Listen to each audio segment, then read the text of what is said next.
Je cherche trop, je cherche trop. Je cherche, je trouve.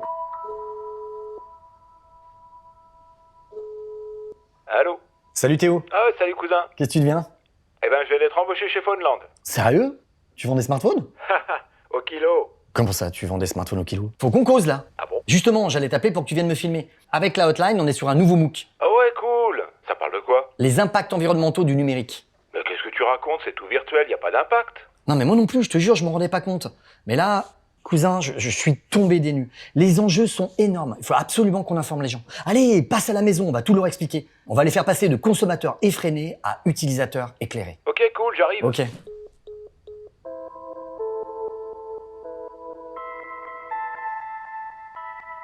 Un monde, un monde. Chou, glouglou. Alors, c'est pour faire des films, ça, non? Roger, ici la base. Et c'est le micro. Un monde tout numérique. Plus fort. Un monde tout numérique. Non, mais parle normalement. Un monde tout numérique. Ok, c'est bon. Ça sert à quoi, ce truc, juste? Oh, je suis pas trop. Mais ça fait pro, je trouve. T'as vu ça où? Bah, sur Internet, dans un tuto. D'ailleurs, je sais pas pourquoi tu veux déglinguer le numérique, c'est quand même super pratique. Mais non, je veux pas... Mais le numérique, c'est fantastique. Ça permet d'accéder à l'information, comprendre le monde, partager des connaissances. Et même communiquer avec les gens. Ah, la hotline, vous êtes là. Ben justement, j'allais raconter à Théo mon déclic, ce qui m'a poussé à faire ce MOOC. Vous vous souvenez du paradoxe du GIE, c'est le GIEC. Le paradoxe de quoi?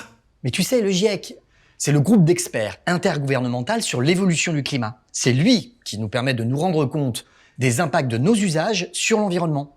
Eh bien, le GIEC, c'est pas Madame Irma, c'est de la science. Ils utilisent la modélisation numérique. Tout de suite les grands mots.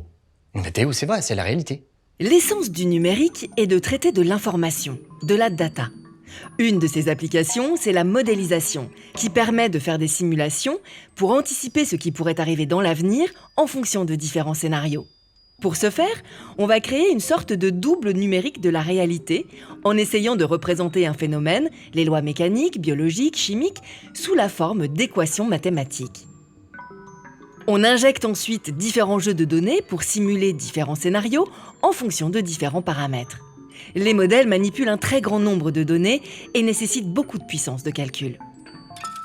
Grâce au numérique, on est ainsi en mesure de modéliser des villes, des sociétés, modéliser la diffusion d'une maladie, l'impact de mesures économiques ou encore le climat.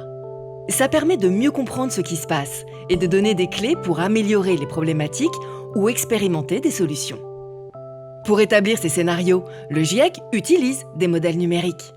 Donc, pour résumer, pas de numérique, pas de GIEC, pas d'alerte.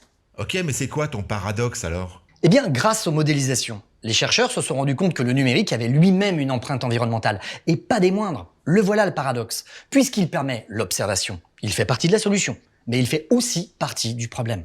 Mais ça pèse vraiment lourd le numérique? Pourtant c'est tout virtuel. Grosso modo, à peu près l'équivalent de l'aviation civile.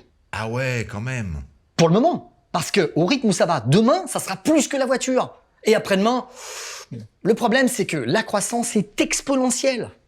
Retour en arrière. Au départ, dans les années 40, les premiers ordinateurs sont des supercalculateurs. Des colosses qui occupent une pièce entière.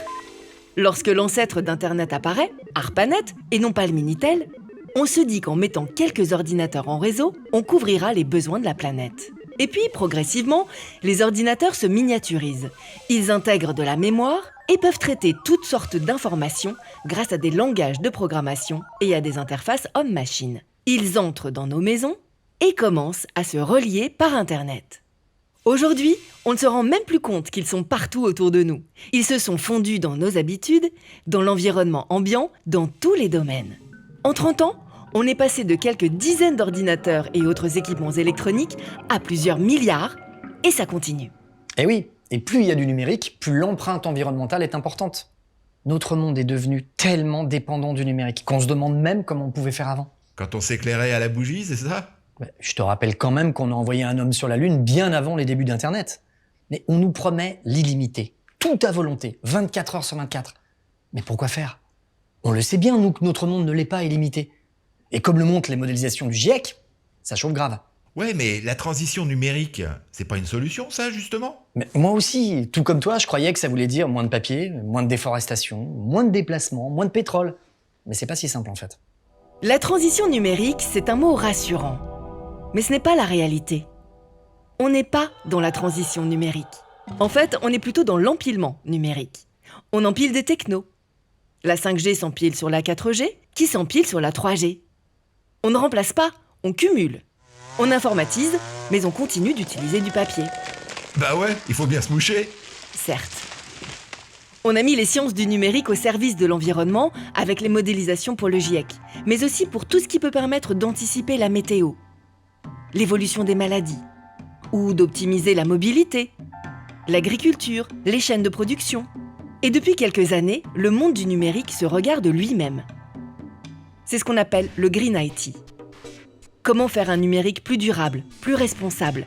Comment le rendre plus performant, plus efficient, afin de réduire son impact environnemental?